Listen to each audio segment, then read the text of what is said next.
Hello everyone, you're almost welcome to our YouTube channel once again today. My name is Mosoya Margaret and we are going to still continue from where we stopped concerning search strategy. Therefore today concerning the search strategy, we are going to deal with evaluating and refining of search results.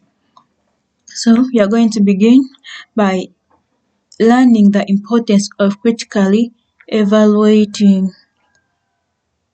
So the first importance we are going to look at is that critically evaluating avoids misinformation. This is because avoiding misinformation leads to correct conclusions, good decision making, and reduces harm to individuals or communities. Next point we have ensures credibility. Critically evaluating your search results ensures credibility, and that helps to determine whether the information comes from a trustworthy source. Another thing is it ensures relevance, it improves your critical thinking. This enables you to analyze information, identify patterns, and make informed decisions. So another thing we are going to look at is the strategies for critical evaluation. One of them we can say is using multiple sources. This helps to verify information by consulting multiple sources. If you consult multiple sources, your information gets verified by yourself. Next is evaluating sources. Strategies for critical evaluation is one of them is evaluating sources, which is our second point. By evaluating sources, you're able to access the credibility, authority, and bias of each source. Next one is that another strategy for critical evaluation is looking for corroboration. This is possible by checking if other credible sources corroborate the information you've got. Next, you should consider multiple perspectives. Concerning this, this helps to identify the potential biases if you consider multiple perspectives. Our next point is you should use fact-checking websites. This helps to verify the accuracy of information. Then let's look at our next subheading. That is nothing other than the tools for critical thinking. One of them is fact-checking websites. For example, we can look at a website called Polyfic. It is called PolitiFact. It's good for fact checking. So it is a fact checking website. You can use it. It's called PolitiFact.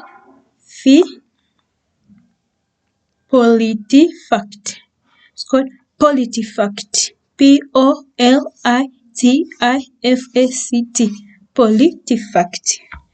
Then our next point is source evaluation checklists are also tools for critical thinking. Then another tool is critical thinking frameworks. We have media literacy sources. So concerning media literacy sources, we can say that these sources here they help also in critical thinking, meaning that we also need them in critical thinking. Let me say we have an example, and that is New Literacy Project. It is also one of them. Then our next one is strategies for identifying misinformation. Even though tools exist and misinformation exists, there are still also strategies which we can use for identifying misinformation. First of all is verifying sources, checking facts, then look for corroboration. collaborations as we have got before. Be conscious of biased languages. Biased languages especially includes emotionally charged languages, sensational or inflammatory, and these languages are in most cases convincing and they are persuasive. So please be conscious of the biased language.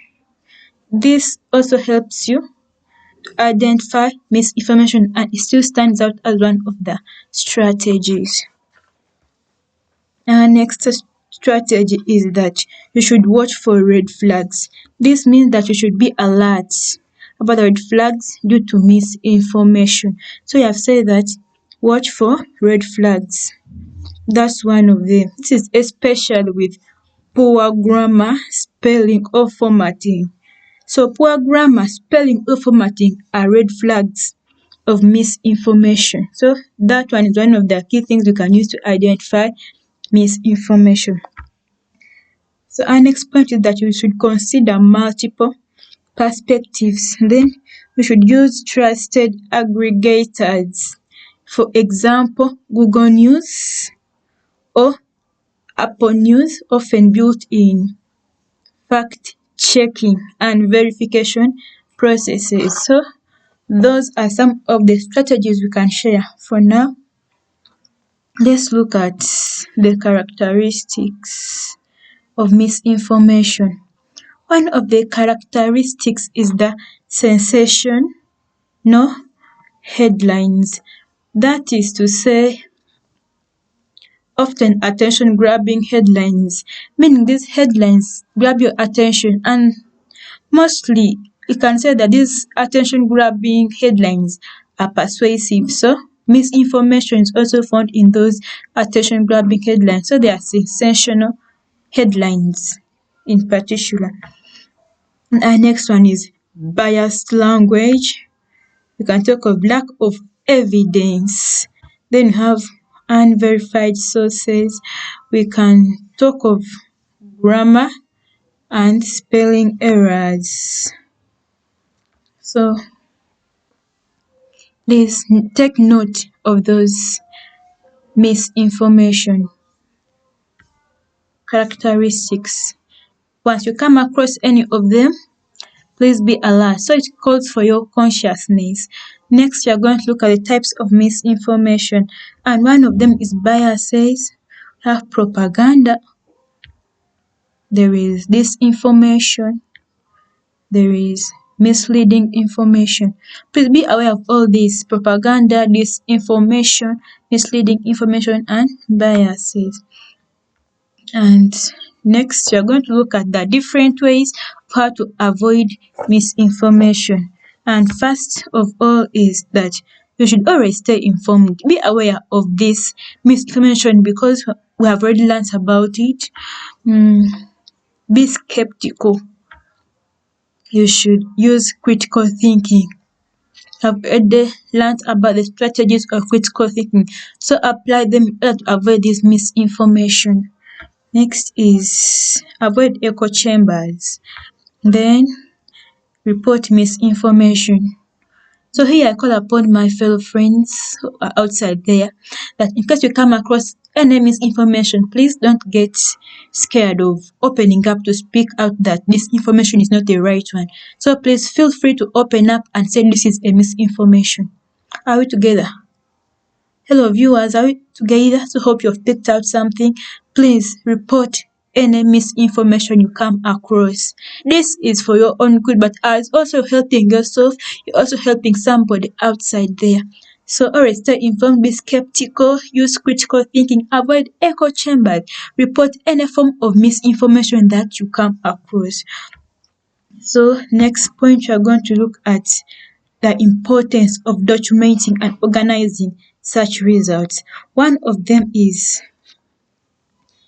documenting and organizing search results avoids plagiarism. And this is possible by keeping track of the source and properly citing them. So make sure that as you do your work, cite sources very well. Next point is that it maintains academic integrity. Documenting and organizing your research, resources. Let me say, the importance of documenting and organizing search results helps to maintain your academic integrity. If you stay away from plagiarism, then also academic integrity is maintained. So concerning this point, it's possible mostly by committing to ethical research practices. So next is organize information makes it easier to review. So if you organize your information, it will be easier to review it, analyze, and synthesize. Next is that it saves time. This is because it avoids the need to research for information, because you easily land on the information you need because you've already organized your search results. If you organize, then there is no way you can be confused. There's no way you can be confused. So let's go to our next. Is that organizing search results and documenting them improves your search quality. So here you can say that it improves your search quality, and this is only possible because it ensures accuracy, completeness, and lastly, information relevance. Your information becomes relevant because all the information you have is relevant. So go to our last subheading, and those are the best practices of documenting search results.